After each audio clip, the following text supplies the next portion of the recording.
Very good morning class, welcome back. तो I hope you all are doing good. आप अपना ध्यान रख रहे होंगे।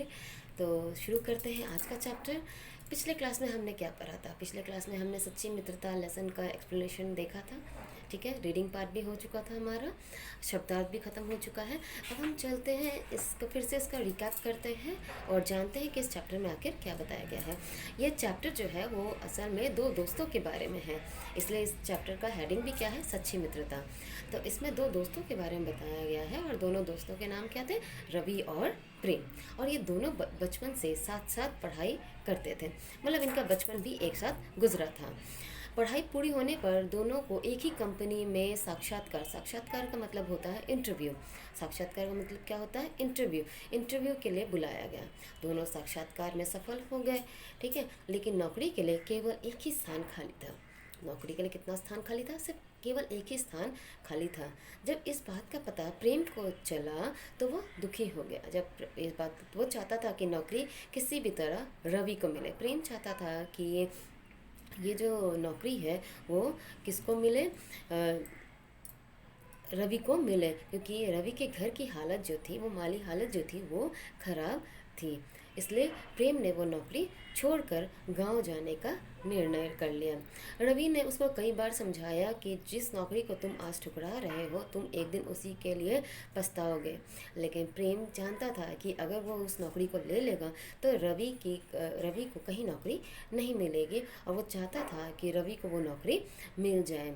ठीक है, तो वो अपने गांव चला गया। कौन अपने गांव चला गया? प्रेम अपने गांव चला गया। वहाँ जाने के बाद उसने इतनी पढ़ाई लिखाई की तो उसने सोचा खेती बाड़ी करते हैं, ठीक है। और उसने वहाँ पर रह करके खेती बाड़ी करने की सोची। जब इस बात का पता रवि को चला तो उसने कहा कि जब तुम्हें खेती बाड़ी करनी थी तो तुमने इतनी पढ़ाई लिखाई क्यों की? प्रेम ने इसका कोई जवाब नहीं दिया, वो सिर्फ मुस्कुरा करके आगे बढ़ गया। प्रेम अपने गांव आ गया, ठीक है। और उसने पढ़ाई लिखाई तो की थी। उसने कई वैज्ञानिक तरीकों से क्या किया, नए तरीकों से बीज तथा खाद के प्रयोग से साल भर में अच्छा उपजाऊ क्या किया? कर लिया, अच्छी पैदावार कर लिए।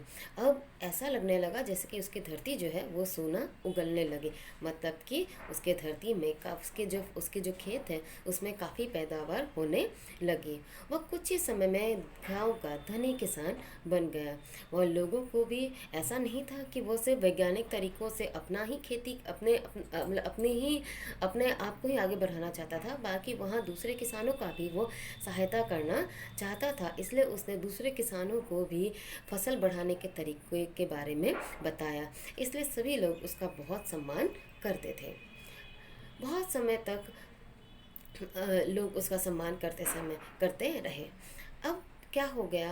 प्रेम ने सोचा कि उसके पास अब बहुत खाली समय रहता है, तो उसने सोचा कि खाली समय में क्यों ना मैं गांव में रह रहे बच्चों को पढ़ाई लिखाई करने में मदद करूं, ठीक है। और उसने क्या किया? उसने धीरे धीरे करके बच्चों को पढ़ाना शुरू किया। और उसकी मेहनत को देख करके, किसकी मेहनत को देख करके?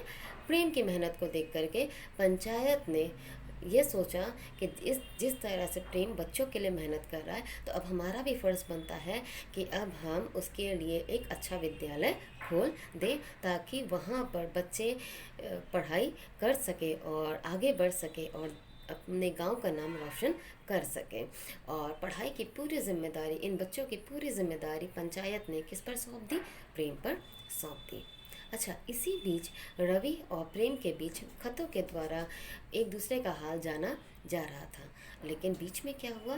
बीच में दोनों का संपर्क टूट गया, ठीक है।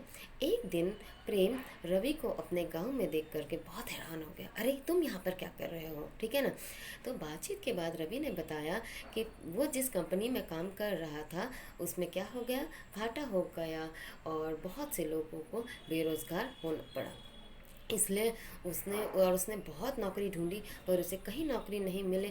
इसलिए वो कहाँ आ गया? इसलिए वो गांव आ गया।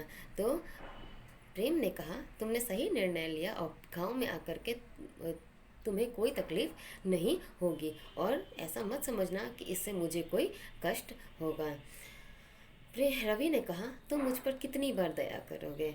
पहली बार तुमने वो नौकरी जो तुम्हें मिली थी वो तुमने छोड़ दी, अब फिर तुम गांव में मेरी मदद कर रहे हो, तो तुम कितनी बार मुझ पर दया करोगे। तो उसमें प्रेम कहता है इसमें दया की कोई बात नहीं है, एक दोस्त दूसरे दोस्त के ही काम आता है। तो किसी ने सही कहा है कि दोस्त दोस्त के ही काम आता है, सिर्फ फ़र्क ये है कि हम अपने दोस्त का चुनाव किस तरह करते हैं। और कहीं सही मायने में ये भी बताया गया है कि ऐसी परिस्थिति में ही समझ में आता है कि सच्चा दोस्त कौन है। ठीक है, तो लर्निंग आउटकम क्या है इस चैप्टर का? लर्निंग आउटकम ये है कि सच्ची मित्रता ही सर्वगुण होता है, यानी कि सच्ची मित्रता ही इंसान के काम आती है। ठीक है, आगे बढ़ते हैं। एक इसको कहते हैं पठित गद्यांश। इसको हम क्या कहेंगे? पठित गद्यांश। पठित गद्यांश क्या होता है? इस पैसेज को आपको पूरी तरह से पढ़ना है। और इस पहले क्या होता था, क्वेश्चन आपको दिया जाता था और उससे रिलेटेड आपको आंसर्स ढूंढने पड़ते थे। लेकिन ये क्या है, ये अलग है। इसमें आपको क्या करना है, ये पैसेज आपको पढ़ना है और उससे रिलेटेड आपको 3 क्वेश्चंस निकालने हैं। जैसे कि नौकरी का इरादा छोड़कर प्रेम ने गाँव में आकर खेती संभाल ली। नए वैज्ञानिक तरीकों तथा बीज खाद के प्रयोग से एक ही साल में खेती की अच्छी पैदावार हुई। अब उसकी धरती सोना उगलने लगी। वह कुछ ही समय में गांव का धनी किसान बन गया। वह गांव के लोगों को भी फसल बढ़ाने के तरीके बताता था, इसलिए सभी लोग उसका आदर करते थे। खाली समय में वो गांव के बच्चों को पढ़ाने लगा, जिससे सभी बच्चे भी उससे बहुत प्यार करते थे। तो इससे आपको 3 क्वेश्चंस निकालने हैं। कितने क्वेश्चंस निकालने हैं? 3 क्वेश्चंस निकालने हैं। ठीक है, तो पहला क्वेश्चन हम क्या क्या क्या निकाल सकते हैं? प्रेम ने क्या संभाल ली? प्रेम ने किन तरीकों से कौन से तरीके अपनाए? ठीक है, दूसरा क्वेश्चन। तीसरा क्वेश्चन है कि कौन धनी किसान बन गया? तीसरा क्वेश्चन ये हम डाल सकते हैं। चौथा क्वेश्चन हम डाल सकते हैं कि खाली समय में प्रेम क्या करता था। तो इस तरह से हम कई क्वेश्चंस इन पैसेज में से निकाल सकते हैं। तो इसी को हम कहते हैं पठित गद्यांश। ठीक है, तो इस तरह से हमको ये क्वेश्चन का आंसर करना है। ठीक है, तो ये तो था इस चैप्टर के बारे में। So children, with this I wind up the class.